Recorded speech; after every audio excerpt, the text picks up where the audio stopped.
Italian sauces and Italian food have a beautifully symbiotic relationship. Neither can exist without the other.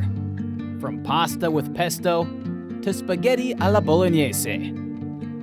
Every region has exported worldwide its typical dishes, making the Italian nonnas proud of the evangelization of so many countries. Are you planning a trip to Italy and want to be ready, forks and knives in your hands? Are you curious about preparing at home the most traditional Italian sauces? In this video, we got you covered.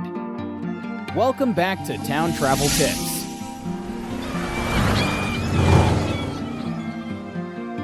Like the video and smash that subscribe button to support the channel. And without further ado, let's dive into an ocean made of tomato sauce. Number 1. Ragù alla Bolognese. Alberto Alvisi, Pope Pius VII's cook, developed ragù alla Bolognese in the late 18th century. This classic is cooked using beef, pork, or a mixture of the two, as well as ripe, fresh tomatoes, or tomato puree, red wine, nutmeg, salt, and pepper. Italian pancetta and milk or cream are also popular additions. Ragù alla Bolognese is traditionally eaten with tagliatelle pasta and is an essential component in lasagna alla Bolognese. Ragù and fresh pasta are one of the longest marriages ever. Number 2. Amatriciana. We keep on staying in tomatoes' reign with another all-time classic, the Amatriciana.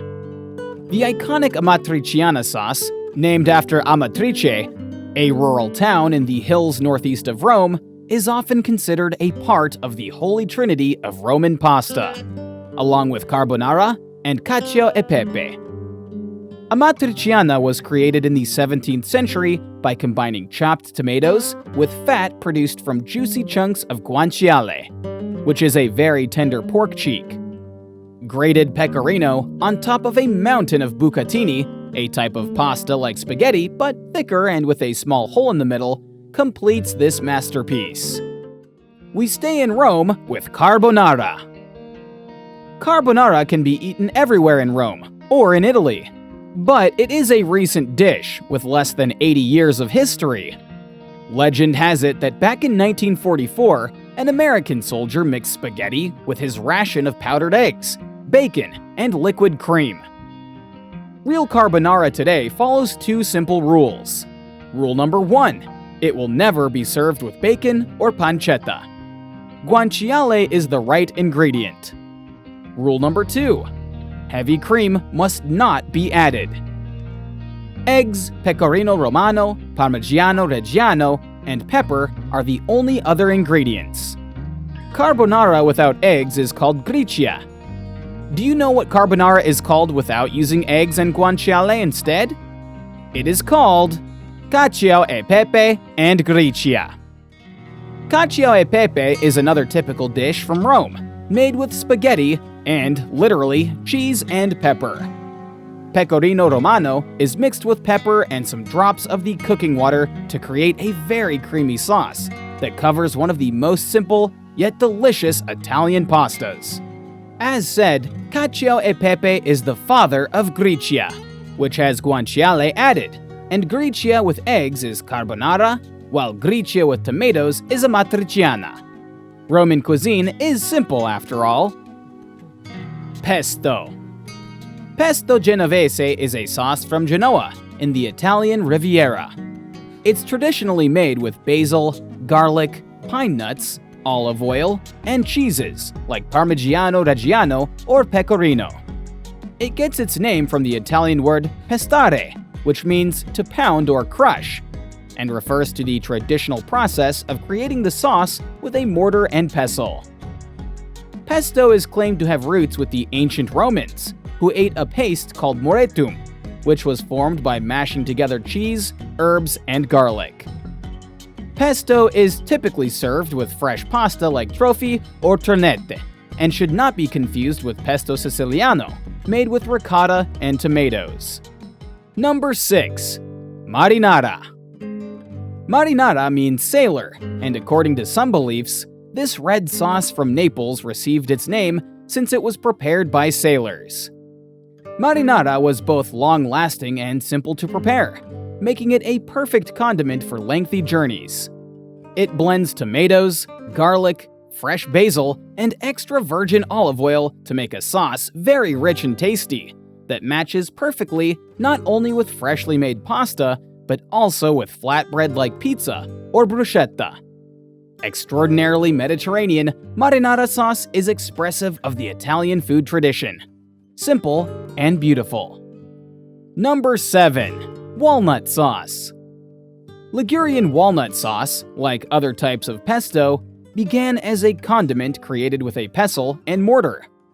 These sauces existed for hundreds of years, and similarly to pesto, the Italian Riviera exported this condiment for pasta all across the globe. Made with nuts, bread soaked in milk, salt, and pepper, it is the typical sauce that goes with panzotti, fresh wheat flour pasta with vegetables and cheese used in the filling. From Sicily with love, number 8. Pasta alla Norma. This traditional Sicilian dish is prepared with tomato sauce, salted ricotta cheese, eggplants, and fresh basil. The dish is told to have been called after Vincenzo Bellini's well-known opera La Norma, which he wrote in 1831. Legend has it that Bellini frequently dined out in Catania while he was working on the opera, ordering the same pasta meal every time. The dish was given the name pasta alla Norma in honor of the Catania-born composer, and became as famous, if not more famous, than Bellini himself. Last but not least, number 9. Genovese. The Genovese is a traditional recipe from Naples. Although the Ligurian city is mentioned in the recipe's name, the dish is not actually from that region. The Genovese is made without tomato sauce, but with a lot of meat and onions instead, creating a very rich pasta dish. Long cooking gives flavor to the onions, which turn into a soft mash, and add a sweet touch to the recipe.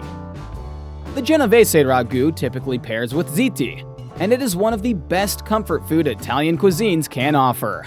And there you have the most interesting sauces you can enjoy while in Italy. Drop a like if you did find the video mouth-watering. Have you tried other amazing Italian sauces? Have you tried to make them at home? Write everything down in the comment section. Click on the link below to find our video about the top 5 authentic Italian fresh pastas, and if you haven't subscribed yet, hit that like and subscribe button, and ring that bell so you don't miss any of our new uploads. See you in the next one. Take care. Ciao.